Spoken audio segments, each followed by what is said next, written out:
आप सभी बहन और माताओं को वट सावित्री व्रत की हार्दिक शुभकामनाएं। आप सभी बहन और माताओं का सुहाग अमर और अखंड रहे।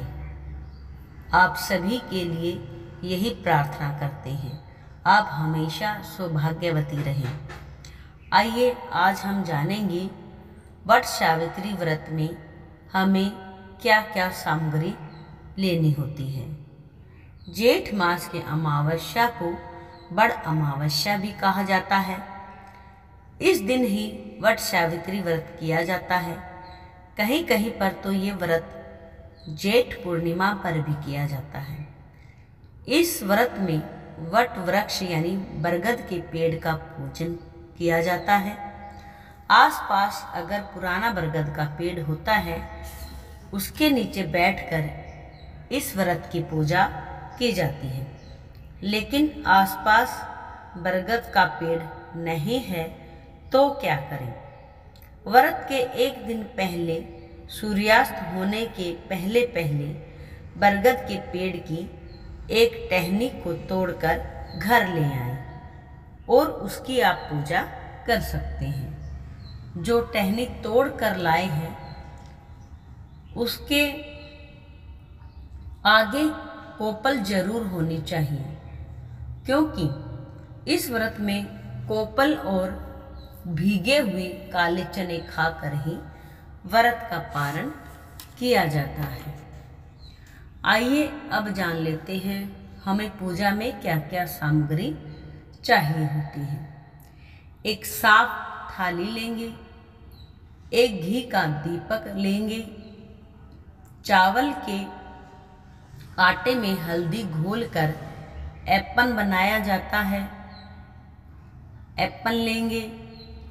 गेहूं का आटा एक कटोरी, अष्टगंध चंदन ले लें।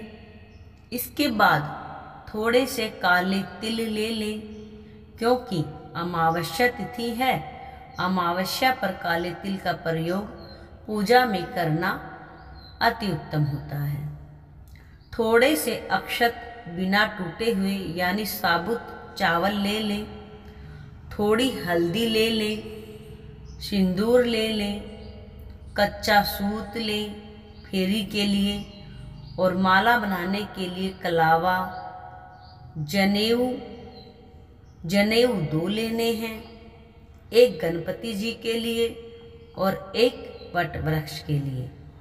हवन के लिए थोड़ी सी सामग्री ले लें, कपूर और धूप बत्ती। थोड़े से गेहूं पूजा में चाहिएंगे। अगर गेहूं ना हो तो आप गेहूं की जगह चावल भी ले सकते हैं। भीगे हुए काले चने एक दिन पहले ही रात को चने भिगो दें। इसका पूजा में विशेष महत्व होता है। इसके बाद कलश स्थापना के लिए मिट्टी की एक छोटी सी कलसा ले लेंगे। अगर आप कलश स्थापना करते हैं तो करिएगा, नहीं तो कोई ज़रूरी भी नहीं है। अगर मिट्टी की ना भी हो तो आप तांबे की कलसा भी ले सकते हैं। कलश में डालने के लिए सुपारी, सिक्का, पंचपल्लो, आम के पत्ते, दुर्वा, पूजा के लिए फूल और वट वृक्ष को सींचने के लिए एक कलश पानी का भरा हुआ घर से लेकर जाएं तो वह ज़्यादा अच्छा है। लेकिन अगर घर दूर है तो आप जहाँ जा रहे हैं वहाँ आसपास जैसे मंदिर है या कोई ऐसी जगह है, धर्मशाला वगैरह, वहाँ पर पानी की व्यवस्था है तो आप वहाँ से भी पानी ले सकते हैं, अगर दूरी पर है तो। नहीं तो आप घर से ही लेकर जाएं। आप पूजा करें और पूजा करने से पहले आप मिट्टी के गणपति और गौरा मैया की प्रतिमा तैयार करें, प्रतिमा बनाएं, क्योंकि वट सावित्री व्रत में गणपति और गौरी माता के पूजन का विशेष महत्व होता है। इस तरह से बरगदा बनाए जाते हैं और आटे को गूंद लें उसमें थोड़ा सा मीठा मिला लें और गोलियां बनाई जाती हैं। इन्हें बरगदा भी बोलते हैं। कुछ पूड़ियाँ ले लेंगे। 5 प्रकार के फल लेने हैं, जो आपके पास हो, मौसम अनुसार आप ले लें। इसके बाद पूजा में चढ़ाने के लिए आपको साड़ी, चुनरी, सुहाग की सामग्री अपने सामर्थ्य के अनुसार ले लेंगे। आप साड़ी या फिर चुनरी ले लें और सुहाग सामग्री बढ़िया क्वालिटी की ही चढ़ाएं। कभी भी किसी भी देवी देवता को सुहाग की नकली सामग्री नहीं चढ़ानी चाहिए, यह शुभ नहीं होता है। आप स्वयं जो इस्तेमाल करते हैं वही पूजा में चढ़ाएं। अच्छा, अब आप 1-2 वस्तुएं चढ़ाएं, लेकिन अच्छी क्वालिटी की चढ़ाएं। अब वट वृक्ष के लिए एक गमछा लेना होता है। आप गमछा ले लें या कोई तौलिया ले लें, और ना हो तो आप वस्त्र रूपी कलावा भी आप भेंट कर सकते हैं। अपने सामर्थ्य के अनुसार आप देख लें। सुहाग सामग्री में जरूरी क्या है?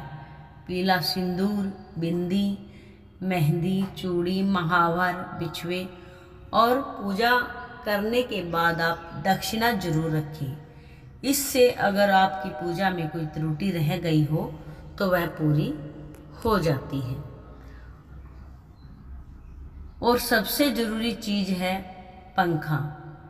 पंखा, हाथ का पंखा आप जरूर रखें। और आपने घर में जो मीठा बनाया है वह भी आप प्रसाद में शामिल करें।